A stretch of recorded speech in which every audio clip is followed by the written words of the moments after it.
Hoy leeremos la obra de Víctor Hugo, Los Miserables, página 152, capítulo 7. A tristeza, tristeza y media. Todas las situaciones tienen su instinto. La vieja y eterna madre, naturaleza, advertía sordamente a Juan Valjean la presencia de Mario. Y Juan Valjean temblaba en lo más oscuro de su pensamiento. No veía nada, no sabía nada y consideraba, sin embargo, con obstinada atención las tinieblas en que estaba, como si sintiese por un lado una cosa que construyera y por otro que se derrumbase. Mario, avisado también, y lo que es la profunda ley de Dios por la misma madre naturaleza, hacía todo lo que podía por ocultarse del padre. Pero alguna vez sucedía que lo veía Juan Valjean. Los ademanes de Mario no eran del todo naturales. Tenía accesos de prudencia míope y de temeridad fría. Ya no se acercaba como antes, se sentaba lejos y permanecía en éxtasis. Llevaba un libro y hacía que leía. ¿Por qué hacía que leía? Antes iba con su levita vieja y ahora llevaba todos los días la levita nueva. No podía asegurarse que no se rizaba el pelo. Tenía ojos picarescos y usaba guantes. En una palabra, Juan Valjean detestaba cordialmente a aquel joven. Cosette no dejaba adivinar nada. Sin saber exactamente lo que tenía, conocía que era una cosa que debía ocultar a su padre. Había entre el gusto del tocador que había adquirido Cosette y la costumbre de usar levita nueva de aquel desconocido un paralelismo importuno para Juan Valjean. Esto era una casualidad, tal vez, sin duda, seguramente, pero una casualidad amenazadora. Nunca había abierto la boca para hablar a Cosette de aquel desconocido. Un día, sin embargo, no pudo contenerse y con esa vaga desesperación que introduce de repente la sonda en su desgracia, le dijo: ¿qué aire tan pedante tiene ese joven? Cosette el año antes, es decir, cuando era niña indiferente, hubiera respondido: no, es un joven simpático.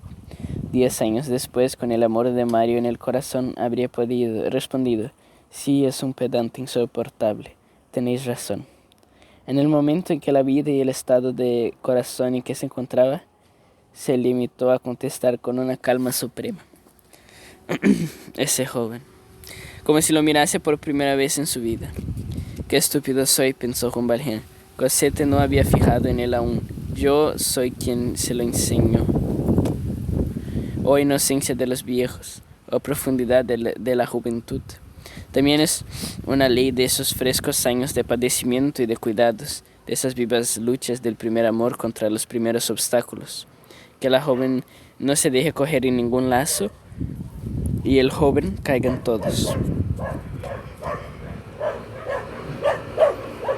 Juan Valjean había empezado contra Mario una guerra sorda, que con la sublime estupidez de su pasión y de su edad, no adivinó.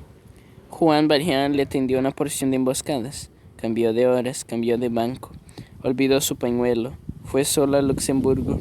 Mario cayó de cabeza en todos estos lazos, y a todos estos interrogantes plantados en el camino por Juan Valjean, respondió ingenuamente sí. Mientras tanto, Cosette seguía encerrada en su aparente indiferencia y en su imperturbable tranquilidad, tanto que Juan Valjean sacó esta conclusión: ese necio está enamorado locamente de Cosette, pero Cosette ni siquiera sabe que existe.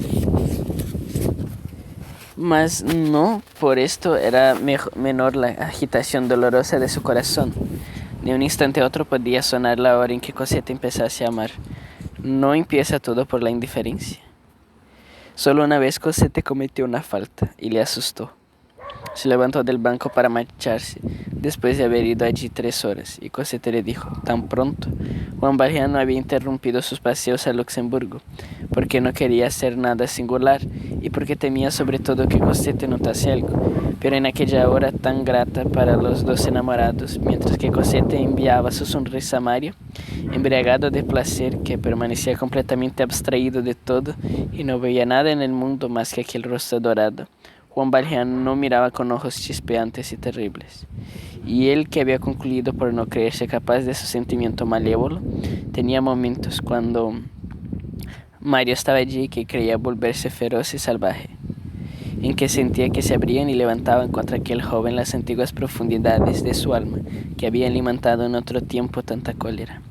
Le parecía que se volvían a formar en su corazón cráteres desconocidos.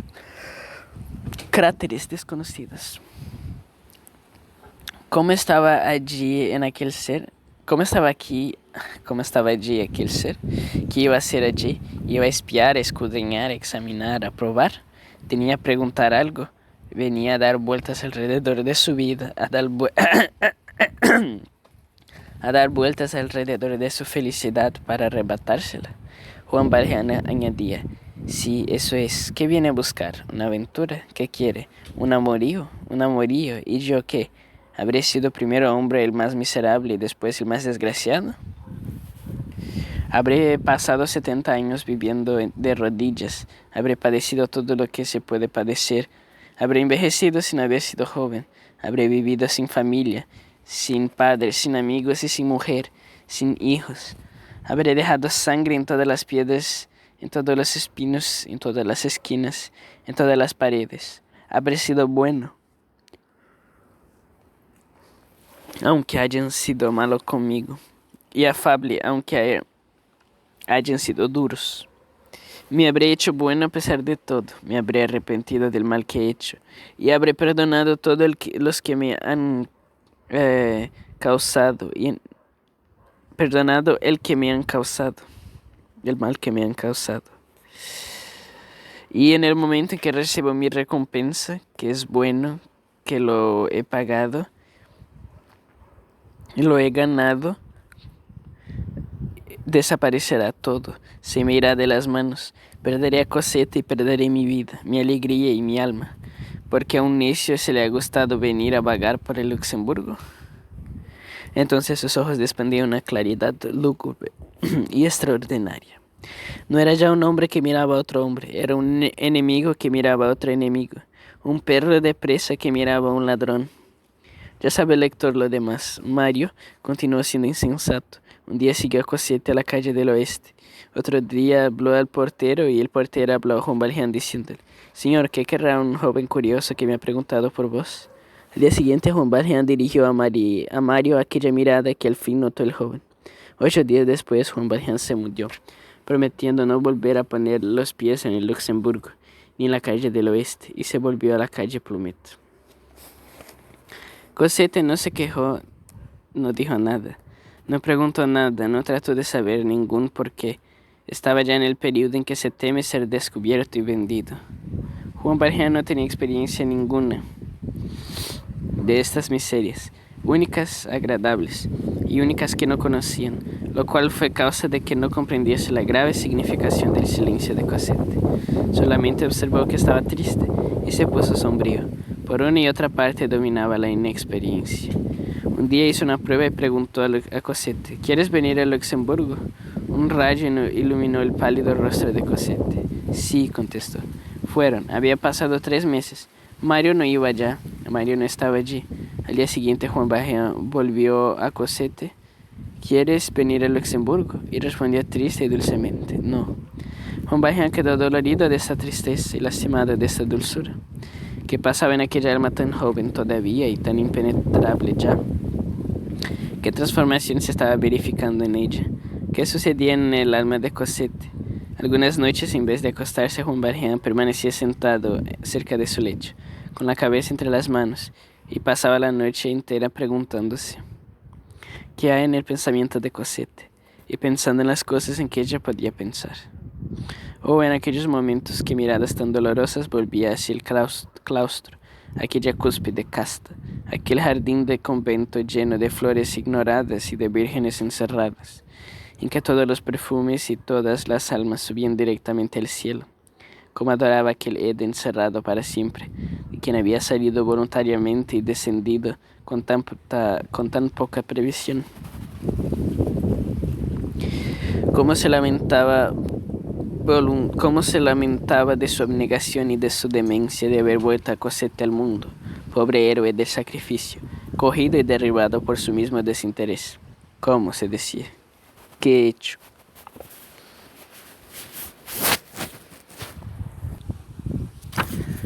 Por lo demás, Cosette ignoraba todo esto. Juan Valjean no tenía para ella peor humor ni más rudeza. Siempre la misma fisonomía serena y buena. Sus modales eran más tiernos, más paternales que nunca. Si algo hubiera podido haber en que se adivinase su falta de alegría, habría sido su mayor mansedumbre. Cosette, por su parte, iba decayendo de ánimo. En la ausencia de Mario padecía, como había gozado en su presencia, sin explicárselo. Cuando Juan Valjean dejó de llevar sus paseos habituales, un instinto de mujer murmuró confusamente en el fondo de su corazón que no debía manifestar afición al Luxemburgo, y que si este paseo le pareciera indiferente, su padre la llevaría a él.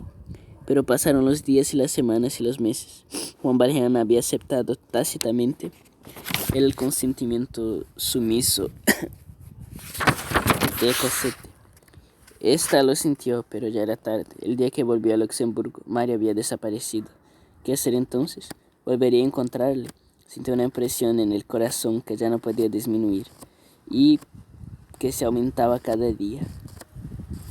No supo ya si era invierno o verano, si había solo lluvia, si los pájaros cantaban, si la estación de las dalias o de las margaritas, si el Luxemburgo era más bonito que las Tullerías, si la ropa que traía la planchadora estaba bien o mal almidonada, si la tía Santos había hecho buena o mala compra. Quedó oprimida, absorta, cuando se mira en la noche, como cuando se mira en la noche el sitio negro y profundo en que se ha desvanecido una aparición. Pero tampoco dejó de translucir nada a Juan Valjean, más que su palidez continuó mostrándole su rostro amable. Aquella palidez era suficiente para alarmar a Juan Valjean. Algunas veces le preguntaba, ¿qué tienes? Y ella respondía, no tengo nada. Y después de un rato de silencio, como ella adivinaba también su tristeza, le decía, ¿y vos, padre, tenéis algo? ¿Yo? Nada, contestaba. Aquellos dos seres que se habían amado exclusivamente y con tanto tierno amor, y que habían vivido por tanto tiempo el uno para el otro, padecían ahora cada uno por su lado, uno a causa de otro, sin culparse mutuamente y sonriendo. Juan Valjean era el más desgraciado de los dos, porque la juventud, aun en medio de sus pesares, tiene cierta claridad propia. En ciertos momentos Juan Valjean padecía tanto que llegaba a ser pueril, pues es propio del dolor hacer aparecer el lado de niño en el hombre. Conocía de un modo inevitable que Cosette se le escapaba de las manos. Hubiera querido luchar, retenerla, entusiasmarla con alguna cosa exterior y brillante. Estas ideas pueriles ya lo hemos dicho, y serviles al mismo tiempo les dieron por su misma puerilidad una noción bastante justa de la influencia de los adornos de pasamanería sobre la imaginación de las jóvenes. Sucediéndolo una vez que vio pasar por la calle un general a caballo con uniforme de gala, el conde Coutard, comandante general de París, y envidió a aquel hombre cubierto de dorados. Pensó en la felicidad que causaría el ponerse aquel traje, y que seguramente si Cosette le viese así, se deslumbraría, que cuando le diese el brazo y pasase por delante de la verja de las Tullerías, le presentarían las armas, que esto bastaría a Cosette y le quitaría la idea de mirar a los jóvenes. Un acontecimiento inesperado vino a mezclarse con estas tristes ideas. En la vida aislada que llevaba y desde que había ido a vivir a la calle de Plumet, solía algunas veces ir a ver la salida del sol, placer que conviene a los que entran en la vida y a los que salen de ella. Pasearse de madrugada para el que ama la soledad equivale a pasearse de noche con la alegría de la naturaleza. Las calles están desiertas y los pájaros cantan. Cosette, que era un pájaro, se despertaba muy temprano. Esas excursiones matinales se preparaban la víspera. Él proponía y ella aceptaba. Arreglábase todo como un complot. Salían antes del día y todas estas cosas eran tantos placeres para Cosette. Esas extravagancias inocentes agradan a la juventud. El flaco de Juan Valjean era, como ya hemos dicho, visitar a los sitios poco frecuentados, los rincones solitarios, los lugares de olvido. Había entonces en las cercanías de la barrera de París algunos campos pobres, casi confundidos con la ciudad, donde brotaba el verano un trigo enano, y que por el otoño, después de hecha la recolección, no tenía aspecto de segados, sino de pelados. Juan Valjean los frecuentaba con predilección, y Cosette no lo llevaba mal, porque esto no era la soledad para él y la libertad para ella. Así se convertía en niña, podía correr y jugar. Se quitaba el sombrero, lo ponía sobre la rodilla de Juan Valjean y hacía ramilletes. Admiraba las mariposas sobre las flores, pero no las cogía. La mansedumbre y la ternura nacen con el amor, y la joven que alimenta una idea temblorosa y frágil tiene lástima de las alas de la mariposa. Tejía guirnaldas de amapolas, se les ponía en la cabeza y atravesadas y penetradas de sol, purpúreas hasta la radiación, daban a aquel fresco semblante rosado una corona de brasas. Aún después de haber empezado a dominar la tristeza en su alma, había conservado la costumbre de los paseos matutinos. Una mañana de octubre, pues, atraídos por la perfecta serenidad del otoño de 1831, habían salido y estaban al amanecer cerca de la barrera del Maine. No era aún la aurora, era el alba. Momento encantador y sombrío. Algunas constelaciones esparcidas por el azul pálido y profundo de la tierra toda negra, el cielo todo blanco, las hierbecillas trémulas. En todas partes el misterioso sobrecogimiento del crepúsculo. Una alondra que parecía mezclarse con las estrellas cantaba a una altura prodigiosa, y hubiérase dicho que aquel himno de la pequeñez al infinito calmaba la inmensidad. Al oriente el Val de Grace perfilaba en el horizonte, iluminado con una claridad acerada. Su oscura masa, el planeta Venus, su deslumbrante, subía por detrás de la iglesia.